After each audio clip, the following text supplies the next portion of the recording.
17 de junio del año 1120. Las tropas de Alfonso el Batallador se encuentran al acecho de un gran ejército almorávide que ha sido enviado para recuperar Zaragoza. Los aragoneses deben lograr una victoria rápida o su inferioridad numérica será su perdición. Hoy se libra la batalla más famosa del Batallador. Hoy se libra la batalla de Cutanda. Año 1119. Después de que Alfonso el Batallador conquistase Zaragoza, no se había quedado quieto y había aprovechado el impulso para conquistar plazas cercanas, como Tudela o Tarazona. También repobló zonas prácticamente desiertas como Soria. La pérdida de Zaragoza fue un duro golpe, una derrota muy dolorosa que sería difícil de encajar. El imperio almorávide, además, estaba teniendo problemas internos. Al-Ándalus está descontenta con sus dirigentes, mientras que en África hay un nuevo movimiento fundamentalista que amenaza el poder almorávide, los almohades. Por ello, era preciso lograr una gran victoria militar, una victoria que hiciese que su pueblo volviese a creer en el soberano almorávide, Yusuf. Este movilizó un poderoso ejército que quedaría al mando de su hermano, Ibrahim. Tropas profesionales de toda Al-Ándalus acudieron a la llamada, pero además proclamó la Guerra Santa. Miles de voluntarios se sumaron a la hueste, todos con un mismo objetivo: conquistar Zaragoza. El ejército se congregó en Valencia y una vez estuvo listo, en la primavera del año 1120, las huestes musulmanas partieron a la guerra. ¿Y dónde estaba Alfonso mientras tanto?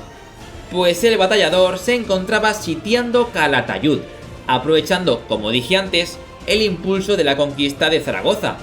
Pensad que sus hombres estaban con la moral por las nubes, y los almorávides con la moral por los suelos.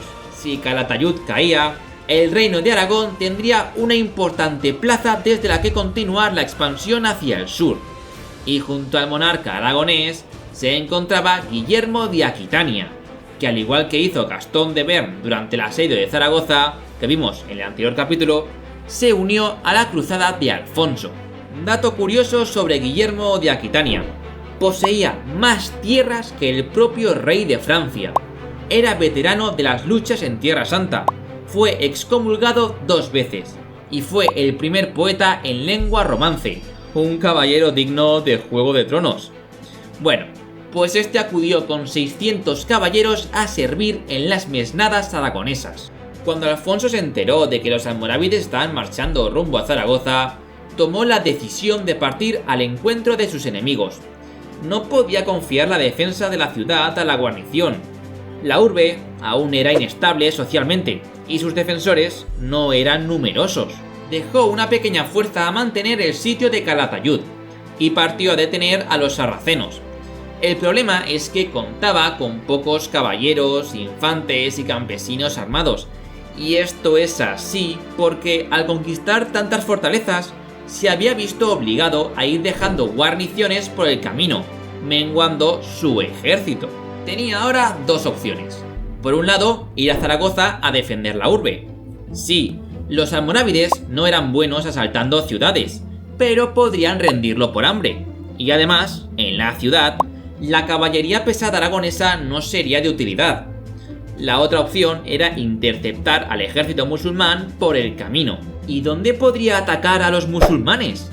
Dado que estaba en clara inferioridad numérica, no podía enfrentarse como tal en campo abierto. Sí, podría aprovechar la potencia de una carga de caballería pesada para aplastar el frente enemigo. Pero si eso no era suficiente y el enemigo no se retiraba, podían abalanzarse sobre sus hombres y destrozarlos. Alfonso decidió que el lugar de la batalla sería Cutanda, en un pequeño valle conocido como Celada o Campos de la Matanza. Os podéis hacer una idea de por qué. Ahora bien, pese a que esta fue la mayor victoria de Alfonso I el Batallador, hay mucha confusión entre las diferentes crónicas, aunque se ha podido reconstruir parcialmente lo que sucedió. A esta reconstrucción le añadiré mi ligero toque cinematográfico modificando algunos aspectos superficiales. Puesto que el lugar se conoce como Celada, lo más probable es que Alfonso el Batallador congregase a sus hombres en lo alto de esta loma. La caballería pesada, siguiendo la tradición occidental, dispuesta en vanguardia, y detrás los infantes e infanzones. Entre los infantes y la caballería se encontraban los arqueros. Pronto los primeros exploradores sarracenos entraron en el valle, oteando las cumbres y el camino en busca de amenazas para su ejército. El monarca aragonés había dispuesto tropas estratégicamente ubicadas por el valle, soldados sueltos que debían acabar sigilosamente con estos exploradores. Poco a poco, mediante una flecha, un cuchillo por la espalda o un espadazo, los musulmanes fueron abatidos y, por supuesto, sus cuerpos apartados del camino y la sangre tapada con tierra. Nada quedaba que delatase las ejecuciones. Estos aragoneses volvieron corriendo junto a su ejército cuando al inicio del valle se vio la polvareda almorávide. El ejército sarraceno, pensando que Alfonso aún se encontraba en Calatayud asediando la ciudad y sin noticias de los exploradores, avanzaba sin temor, adentrándose en el valle cada vez más, en formación en columna. En la vanguardia avanzaban los campesinos que se habían enrolado en la yihad, mientras que en la retaguardia marchaban los guerreros profesionales. Alfonso observaba la columna enemiga desde un arbusto, con una mano alzada preparada para descender y dar la orden de atacar. Cuando vio el momento propicio, bajó la mano e inmediatamente los tambores de guerra empezaron a rugir.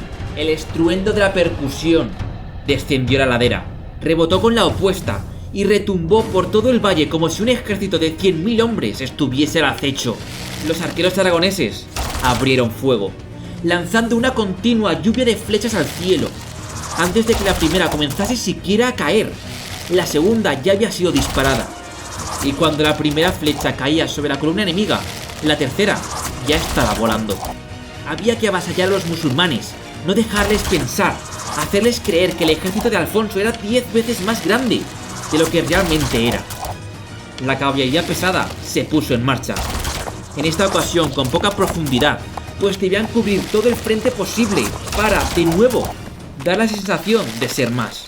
Los caballeros descendieron al trote, mientras los sarracenos seguían con los escudos en alto, intentando protegerse de una lluvia de proyectiles. De pronto, dejó de escucharse el sonido de los arcos al disparar, y la última de las flechas cayó sobre los almorávides. Estos bajaron sus escudos, miraron a la ladera, y el pavor los invadió. Miles de caballeros, franceses y aragoneses, acorazados, cabalgaban hacia ellos cuesta abajo. Hombres y caballos cubiertos de acero, masas de carne y hierro, galopando a toda velocidad, en una formación compacta contra ellos. No es sencillo mantenerse firme ante semejante carga, y menos aún para un mero civil armado. Los caballeros bajaron las lanzas, espoliaron por última vez a sus monturas e impactaron contra esos pobres diablos. La carga fue una de las más demoledoras que esos hombres habían realizado.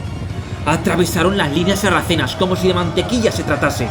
Los almorávides eran embestidos, salían despedidos de sus posiciones, eran pisoteados por los caballos, ensartados por las lanzas, recibían tajos de las espadas cristianas.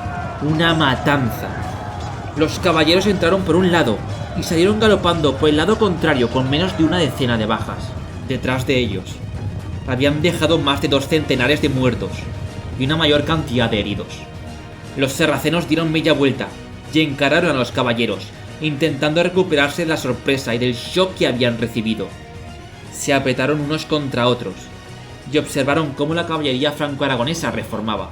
Sin embargo, se empezó a escuchar un silbido agudo en el ambiente, un silbido que iba aumentando de volumen, hasta que dio paso al repiqueteo de cientos de flechas cayendo sobre las espaldas desprotegidas de los almorávides. Los musulmanes giraron de nuevo 180 grados para hacer frente a las flechas, pero entre los escudos alzados pudieron ver cómo un enjambre de infantería aragonesa aparecía por la cresta de la colina y cargaba cuesta abajo. Los oficiales musulmanes intentaban coordinar a las milicias, pero era una tarea imposible. Estos civiles armados, cegados por su guerra santa, tan solo se abalanzaban hacia adelante para unirse a las filas de vanguardia y hacer frente al enemigo.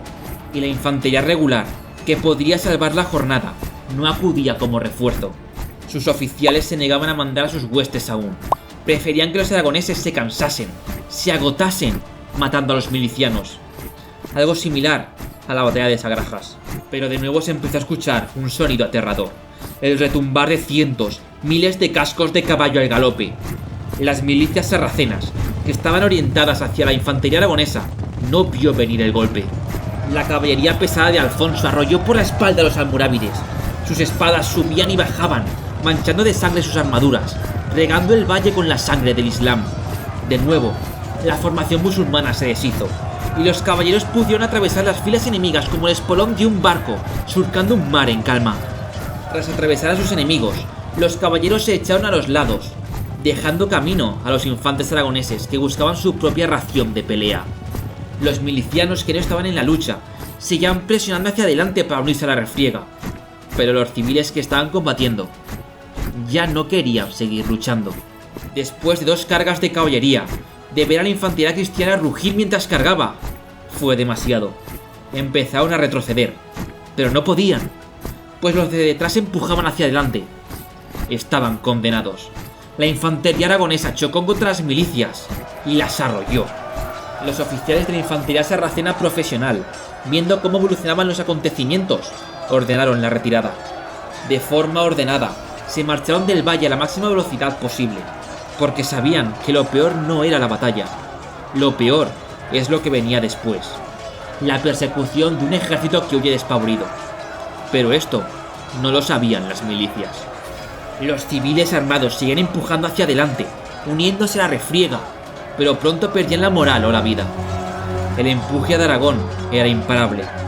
Finalmente, el desconsuelo se apoderó de sus corazones, y todos a una dejaron de intentar avanzar. El ejército almorávide que quedaba en el valle dio media vuelta e inició la retirada, pero Alfonso no podía permitir que esos hombres salvasen hoy la vida para que volviesen a combatir al día siguiente. Se dio una orden. La infantería aragonesa se detuvo y la caballería se lanzó a la carga en una persecución que se prolongó durante kilómetros. Fue tal la derrota que las propias crónicas musulmanas reconocieron que fue un desastre, algo muy poco habitual. De hecho, quedó una frase hecha que perduró varios siglos y decía: peor fue la de Cutanda, lo que nos da una idea de la magnitud del desastre musulmán que tuvo lugar. Las crónicas musulmanas sí que destacan que no murió ningún soldado regular, que todas las pérdidas consistieron en milicianos. Tras la victoria, Alfonso el Batallador regresó a Calatayud y finalizó el asedio, entrando triunfalmente en la ciudad. El reino de Aragón se extendía ya hasta Sigüenza. ¿Y cómo está la península? ¿Os acordáis de que en el anterior capítulo Alfonso VI había dejado en el testamento el matrimonio entre su hija Urraca y Alfonso el Batallador para unificar la península? Bueno, pues ese sueño ha volado por los aires.